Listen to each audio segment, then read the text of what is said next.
Let's make Christmas-themed cupcakes for my family because I don't have enough money to buy everyone presents. Not everyone in my family believes in exchanging gifts as adults. They believe that's best left to the children or whatever. But for those who do want to exchange gifts with me, they will be receiving fancy chocolate strawberry cupcakes and fancy cupcake containers. Today I'm just going to be making the filling and the buttercream because those keep for longer. The cupcakes themselves I'm going to wait to make until the day before I go meet my family because I don't want them to start to dry out before I could actually gift them. Also, I will be including the recipe on screen along with the source of where I got it because we don't gatekeep here.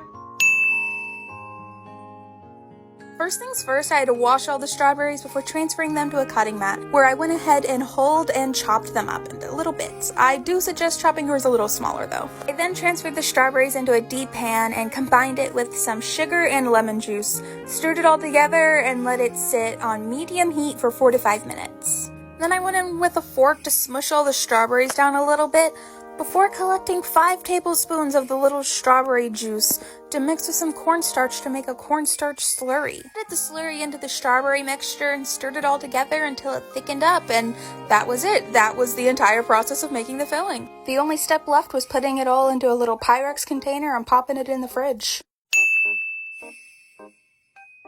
Step 1 is taking some freeze-dried strawberries and either throwing it in a blender or a food processor and messing that up until it's a fine powder. Then I had to throw some room temp butter into a bowl and mix it up until creamy. Once it reached a satisfactory texture, I added some powdered sugar, the strawberry powder, heavy cream, and some vanilla extract.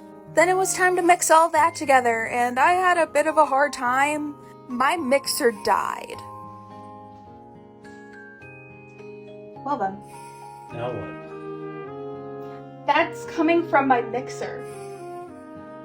It looks like it's burning out. Yeah, I need a new mixer. Christmas is coming.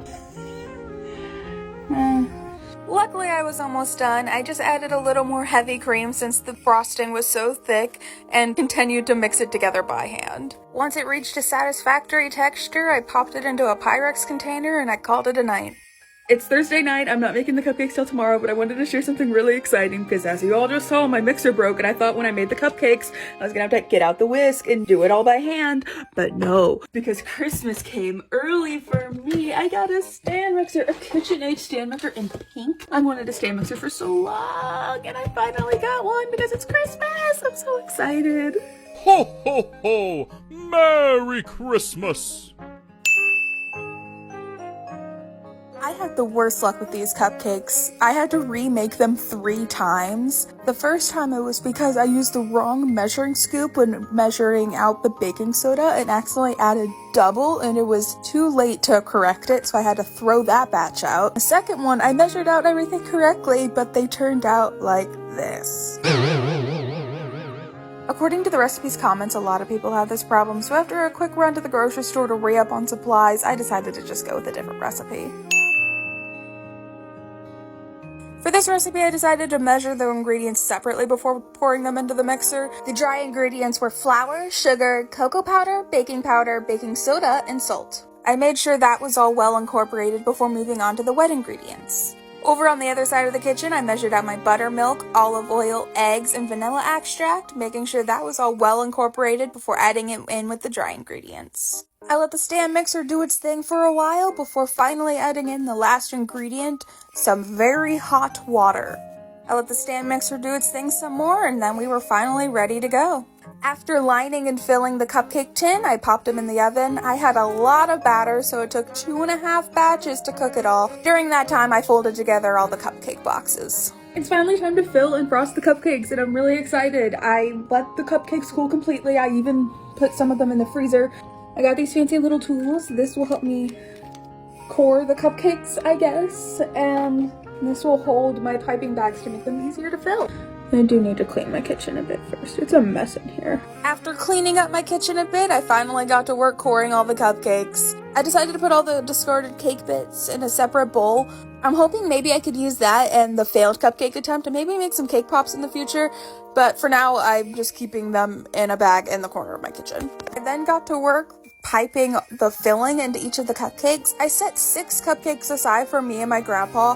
Only 3 of them are getting strawberry filling because my grandpa doesn't like strawberries. I'm going to be filling his with Nutella and making a separate chocolate buttercream for him, but that's not going to be included in this video, especially because he didn't want me to make his cupcakes right away because he knew how stressed out I was. His are actually currently still sitting in the fridge, unfilled and unfrosted. On to my least favorite part of the process, piping the buttercream frosting.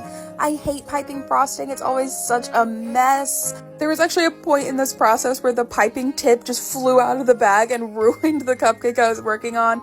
I continued to use what was left in that bag on my own cupcakes because they didn't need to look pretty, they're just for me, before preparing a second piping bag to get through the rest of the cupcakes.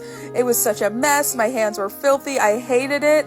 I don't like piping frosting, but it worked out in the end. After cleaning all the frosting off my hands, I went ahead and started working on the final touches. First was a light dusting of the sparkly sanding sugar, and then I topped each cupcake with these true fruit freeze-dried chocolate-covered strawberries. They came in all shapes and sizes, but I tried to keep them as similar as possible. I knew not everyone would get the same sizes of strawberries on their cupcakes, but when I went ahead and packed the cupcakes into the boxes, I made sure at least one jumbo-sized strawberry made it into each box, so it wasn't one person getting all tiny strawberries and another person getting all jumbo strawberries. I did do a mini photo shoot with one of the nicer looking cupcakes. I wanted to be able to add it to the baking section of my card, which is linked in my bio if you didn't know. These cupcakes came out looking pretty great if I do say so myself, and I've already gotten quite a few compliments on the taste.